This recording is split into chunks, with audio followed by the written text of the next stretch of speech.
Mean राशि वाले व्यक्तियों, आपके लिए 28 जुलाई से लेकर के और 3 अगस्त 2025 तक का यह सप्ताह काफी उतार चढ़ाव वाला रहने वाला है, क्योंकि अब तक जो आपकी स्ट्रेंथ या ताकत थी, मंगल जो आपके 6 हाउस से ट्रांजिट कर रहा था वह अब आपके 7th हाउस में चला गया है, जो कि इतना पॉजिटिव अच्छा नहीं रहेगा, ठीक ठाक रहेगा, लेकिन वह ताकत आपकी कमजोर पड़ गई है।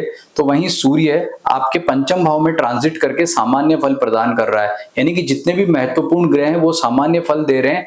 और लेकिन जो कई ग्रह जो आपको नेगेटिव दिक्कत या परेशानी भी दे सकते हैं, जैसे गुरु का चौथे घर में ट्रांजिट करना इतना बेटर नहीं है। आपको मैं एक बात सार रूप में समझाऊं तो कोई नेगेटिविटी आपके इस सप्ताह आपके जीवन में नहीं लिखी हुई है। साथ ही जो है शनि जो है रेट्रोग्रेड हो चुका है, आपको 7.5 दे रहा है, लेकिन वक्री होकर के कमजोर हो गया है।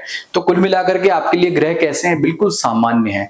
लेकिन एक बात मैंने यहाँ लिखी है कि सावधान और सतर्कता वाला टाइम है। आपको केवल इतना सा ध्यान रखना है कि पिछले दिनों आपका टाइम थोड़ा दिक्कत या परेशानी वाला रहा था, तो वे मुसीबतें दिक्कतें जो हैं फिर से आपके ऊपर हावी नहीं हो पाए, क्योंकि समय आपका जो है इतना अच्छा नहीं है, लेकिन बुरा भी नहीं है, बिल्कुल नॉर्मल वाला है। तो आपको क्या करना है कि बहुत सतर्कता के साथ में आपको रहना है, जैसे यहाँ लिखा है, और सावधान रहें। और कोई भी काम को है लापरवाही से नहीं करना है, भाग्य भरोसे नहीं बैठना है, पराक्रम करना है। ये मान करके चले कि जैसे आप नौकरी करते हैं और आपको मान लीजिए कि कोई रिपोर्ट सबमिट करनी है, तो अपना डायरेक्ट अपना काम जाकर के खुद करें, अपने काम को किसी और पर ट्रांसफर ना करें। व्यापार करते हैं तो लापरवाही ना बरतें, डिसीजन सोच समझ करके ले, राय लेकर के लें। तो कुल मिलाकर के ये सारी आदतें आप रख लेंगे तो ये सप्ताह आपके लिए बहुत अच्छा रहेगा। स्वास्थ्य में लापरवाही नहीं बरतनी है। अगर थोड़ा भी आपको हेल्थ इश्यू लगता है तो मेडिसिन तुरंत दवाई जो है टाइम से लेंगे तो समय अच्छा रहेगा।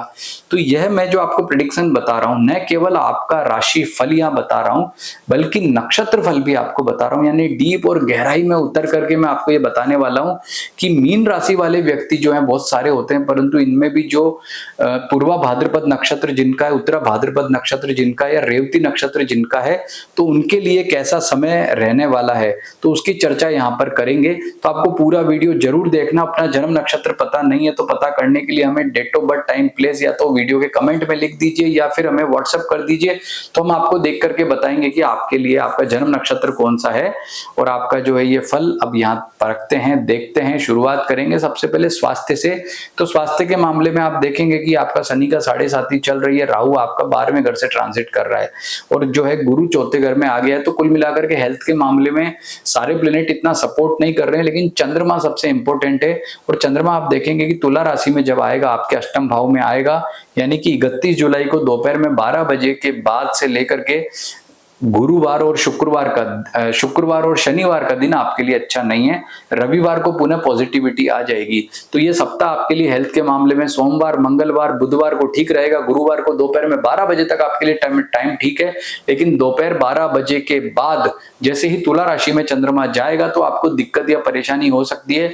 और ये इश्यूज आपको ज्यादा क्या रहेंगे, मौसमी बीमारियां आप पे हावी हो सकती हैं या थोड़ा सा डलनेस महसूस हो सकता है। एनर्जी लेवल पहले जैसा नहीं रहेगा, लेकिन कोई बहुत ज्यादा गंभीर दिक्कत या परेशानी आपको यहाँ नहीं दिखाई देती है। अब इस फल को थोड़ा सा डीप में उतर के नक्षत्र के आधार पर देखें तो पूर्वा भाद्रपद नक्षत्र में जिनका जन्म हुआ है तो उनका देखेंगे कि पूर्वा भाद्रपद में अभी कोई ग्रह ट्रांजिट कर रहा है, तो आप देखेंगे कि राहु यहाँ पर ट्रांजिट कर रहा है और राहु का ट्रांजिट जो है वो इतना ज्यादा पॉजिटिव या अच्छा नहीं माना जाता है। पूर्वा भाद्रपद नक्षत्र वालों के लिए दिक्कत क्या है कि राहु नेगेटिव होने से, और राहु आपके यहाँ 12th हाउस में ट्रांजिट कर रहा है, तो आपको क्या दिक्कत या परेशानी दे सकता है कि आपके लिए वो आप मानसिक तौर पर जो है ज्यादा दिक्कत या ज्यादा आपको परेशानी देगा, ज्यादा आपको जो है मेंटली तौर पर कमजोर करेगा। तो आपको क्या उपाय करना है, जो जो लोग पूर्वा भाद्रपद नक्षत्र में जिनका जन्म हुआ है उनको ओम राम रावे नमः मंत्र का जप करना है, जिससे आपको अनुकूलता रहे, समय आपका अच्छा रहे। इसके अतिरिक्त आपको हनुमान जी की पूजा उपासना करनी, उससे भी आपको राहत मिलेगी और समय बेटर रहेगा। अब देखेंगे पुनर्वसु नक्षत्र में देखें तो कोई ग्रह ट्रांजिट अभी नहीं कर रहा है और विशाखा नक्षत्र में भी जो है कोई ग्रह ट्रांजिट नहीं कर रहा है। तो कुल मिलाकर के पूर्व भाद्रपद नक्षत्र वालों के लिए थोड़ी दिक्कत या परेशानी रहेगी।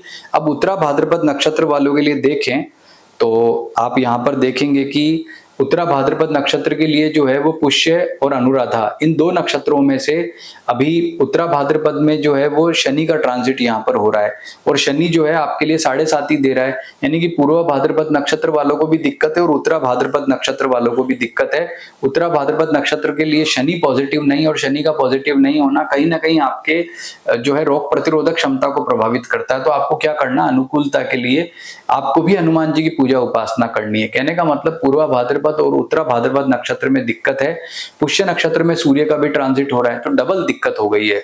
देखिए उत्तरा भाद्रपद जिनका नक्षत्र है उनके लिए पहली बात शनि की दिक्कत, और हुए फिर सूर्य की दिक्कत, और सूर्य आपका जो है वो वैसे भी षष्ठ भाव का स्वामी है, तो शत्रु आप पर हावी ना हो जाए, रोग परेशान आपको ना करें। मतलब हेल्थ के पॉइंट ऑफ व्यू से बात करें तो उत्तरा भाद्रपद नक्षत्र वालों को दिक्कत या परेशानी ज्यादा है। दो ग्रह आपके जो है वो वेद और ट्रांजिट गलत तरीके से यानी कि नेगेटिव तरीके से करके आपको परेशान कर रहे हैं।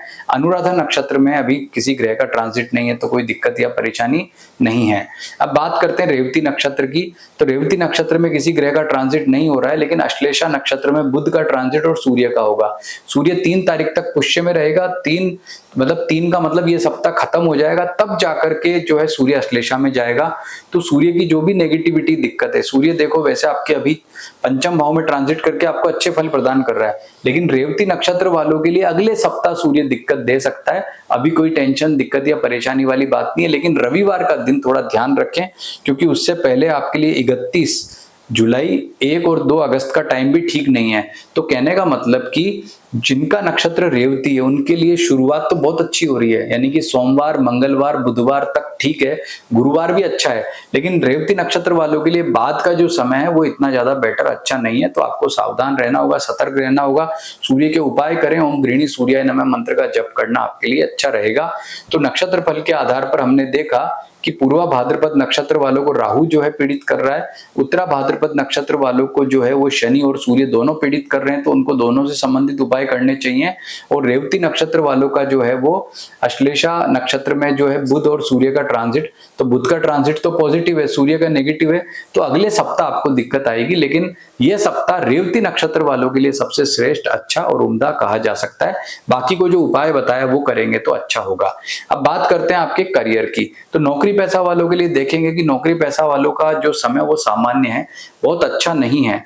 मंगल भी जो है राशि परिवर्तन कर चुका है, तो मैंने जैसा लिखा है कि सतर्कता और सावधान रहना है। नेगेटिविटी कुछ भी नहीं है, लेकिन छोटी छोटी लापरवाही बरतेंगे दिक्कत होगी। शत्रु आप पर हावी होने का प्रयास कर सकता है, कॉम्पिटिटर्स आप पर हावी होने के प्रयास कर सकते हैं, तो नौकरी पैसा वालों को इस मामले में बहुत ज्यादा सतर्क या सावधानी रखनी होगी, नहीं तो दिक्कत या परेशानी आपको हो सकती है। उपाय क्या करना, तो इसकी अनुकूलता के लिए आपको ओम नमो भगवते वासुदेवाय मंत्र का जप करना है और ओम ब्रीम बृहस्पति नमः मंत्र का जप करना है, तो आपको इसका लाभ मिलेगा। व्यापारियों की बात करें तो व्यापारियों के लिए समय अच्छा कहा जा सकता है, व्यापारिक लाभ के योग अच्छे बन रहे हैं, लेकिन सावधान रहें आप भी, क्योंकि मंगल का राशि परिवर्तन होने से अब वो पहले वाली बात नहीं रही है। आपको जो भी व्यापार का लाभ है या जो भी आप प्रयास कर रहे हैं उसके लिए अतिरिक्त परिश्रम की आवश्यकता रहेगी, और बुध भी अभी जो है वो वक्री भी है, अस्त भी है, तो वैसे जैसे अपेक्षित परिणाम आप सोच रहे हैं वो आपको प्राप्त नहीं हो पाएंगे, इस बात का आपको ध्यान रखना है। यानी उपाय क्या करना है, इसके लिए आपको भगवान गणपति की पूजा उपासना करेंगे, हनुमान जी की उपासना करेंगे, तो इससे व्यापारिक वर्ग को अच्छा लाभ होगा।